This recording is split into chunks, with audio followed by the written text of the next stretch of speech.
Bonjour à tous et bienvenue sur Chasse-Tir 21. Aujourd'hui, on va parler BRG 55.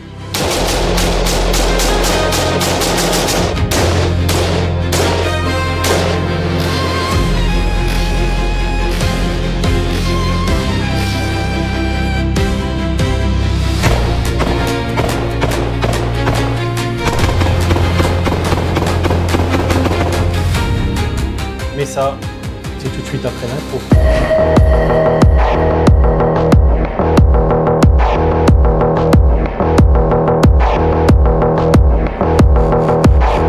Comme vous avez pu le voir dans les petites vidéos qui ont précédé, aujourd'hui on parle de la marque BRG. Donc BRG Arms, marque turque, proposée par Atlas Défense, donc le partenaire de cette vidéo. On est sur le clone de la HK 416, mais on a uniquement l'apparence, les systèmes, tout. Au niveau du tarif, on n'est pas du tout sur la HK 416. On va rentrer dans les détails de ce magnifique fusil d'assaut en 223 Remington. Plus précisément celui-ci en 5,56 par 45. Dans un premier temps, contrôle visuel et tactile de la chambre. C'est vide. On peut percuter. Les deux chargeurs ici présents sont vides aussi. Donc cette arme, elle a une configuration plutôt sympathique. Canon de 7 pouces et demi, sur lequel je suis venu greffer le frein de bouche afin de pouvoir monter le modérateur de son de chez Louveau. Je l'ai agrémenté du Defender, donc c'est le point rouge solaire de chez Atlas Défense. Et du coup, une petite poignée sur l'avant. Il n'y a quasiment rien à faire dessus. Pourquoi? Tout simplement parce qu'elle a déjà tout. Elle a déjà le levier d'armement ambidextre. Vous avez le bouton de déverrouillage de la culasse qui normalement se situe ici. Et là, il est ambidextre aussi. Vous l'avez là sur ce doigt, sur le doigt ici. Voilà. Et le bouton de déverrouillage de chargeur. Normalement, il est ici. Et là, il est là. Donc elle est full ambidextre. Sécurité, tout à fait, vous la voyez là, je la manipule d'un côté, mais vous la voyez bien de l'autre. Elle est full ambidextre. Intégralement mil-spec. La crosse, interchangeable avec ce que vous voulez.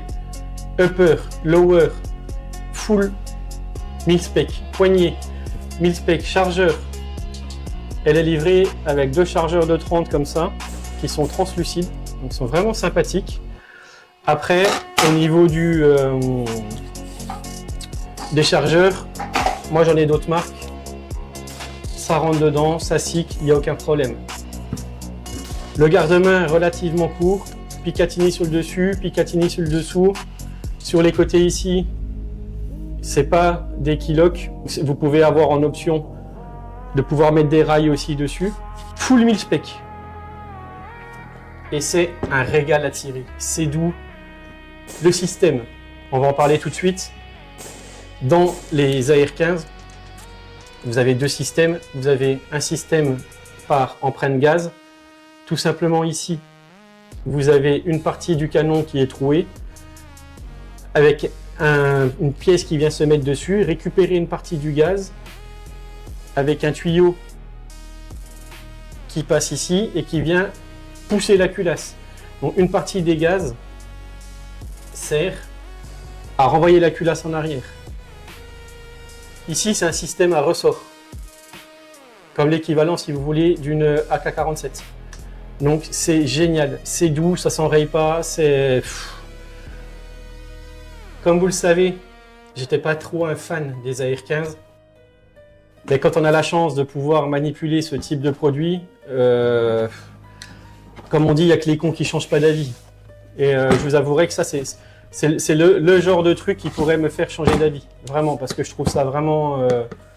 elle est vraiment belle. D'origine, vous avez ici un viseur, la hausse, pardon. Donc c'est une hausse de type dioptre avec un rond qui est réglable en hauteur, en latéral. Vous avez au bout le guidon, pareil, qui lui est réglable en hauteur. Et vous avez la possibilité, si vous le voulez, en fait, en le relevant ici, hop, de le neutraliser. Et celui-ci, vous le neutralisez aussi.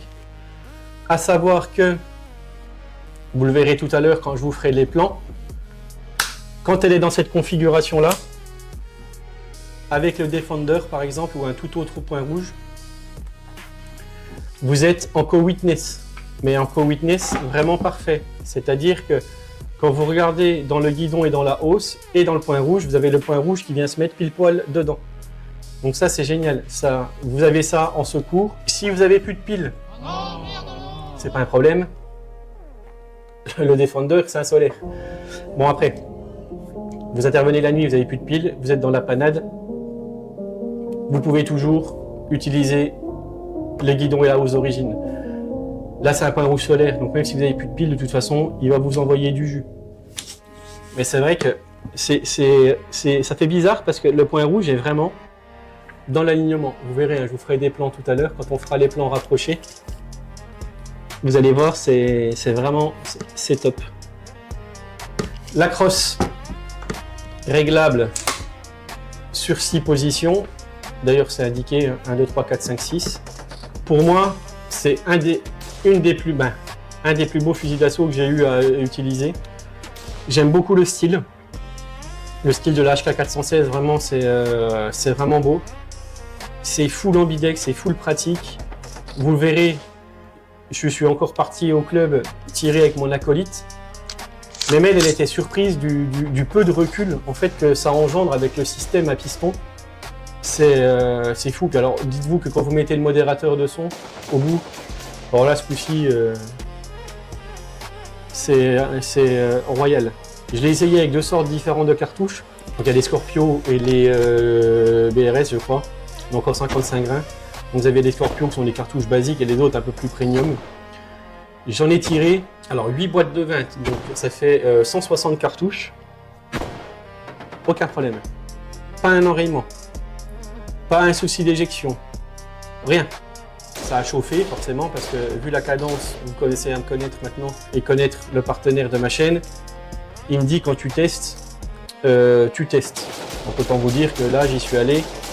J'ai ce petit bijou encore qui est la Mimtak Valkyrie. C'est pareil, je veux dire, quand on a goûté à ça là, alors la détente d'origine est déjà très bien, mais je veux dire, quand on a goûté à ça, c'est difficile de faire autrement, de tirer avec quelque chose d'origine. 160 cartouches, aucun problème. Il n'y a pas eu de souci. Le modérateur de son, c'est pareil, j'en ai tiré 80 environ, ou peut-être un peu, je sais plus, une centaine en 100 sans le modo et peut-être 60 avec le modérateur. Ça change pas grand-chose au schmilblick. Ça n'a pas bougé. Le modérateur Louvo qui est en True Flue. What the fuck is this piece of shit? Hein, vous le savez, tous les gaz, ils partent sur l'avant du modérateur de son, ce qui fait que on peut tirer avec sans avoir le retour de gaz au niveau là de la chambre, ce qui est extrêmement problématique, surtout quand on tire avec des bullpup et qu'on se retrouve avec la chambre au niveau des narines. Si vous voulez, quand vous prenez tout le gaz dans la pomme, ça ne vous donne pas trop envie de tirer. Bah, écoutez, je pense qu'on a fait le tour de la présentation de ce petit bijou made in Turquie. On a beau dire ce qu'on veut, les Turcs ils savent bosser. C'est livré avec une sangle directement en quick lock, 2 chargeurs, guidon et hausse en acier. Vous avez le full pour un prix, je vais pas dire dérisoire parce que c'est quand même un certain coût, mais comparé on va dire à une HK416, si le prix il est dérisoire. Et c'est d'une beauté, voilà.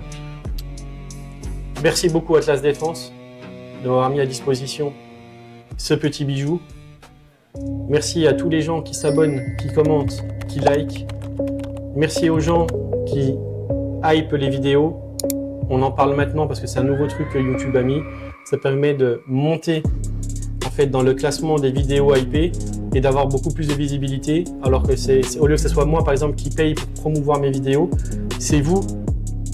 Et si mon contenu vous plaît, permet en fait de me faire monter. Donc merci beaucoup. On va se retrouver bientôt encore avec des armes on ne peut plus exotiques. Je vais vous présenter certaines choses, là vous allez voir un peu. Je rigole tout seul parce que moi je sais déjà ce que je vais avoir, donc j'en rigole, mais voilà, c'est, vous verrez bien. Merci à tout le monde. Et comme le disait Giscard, au revoir.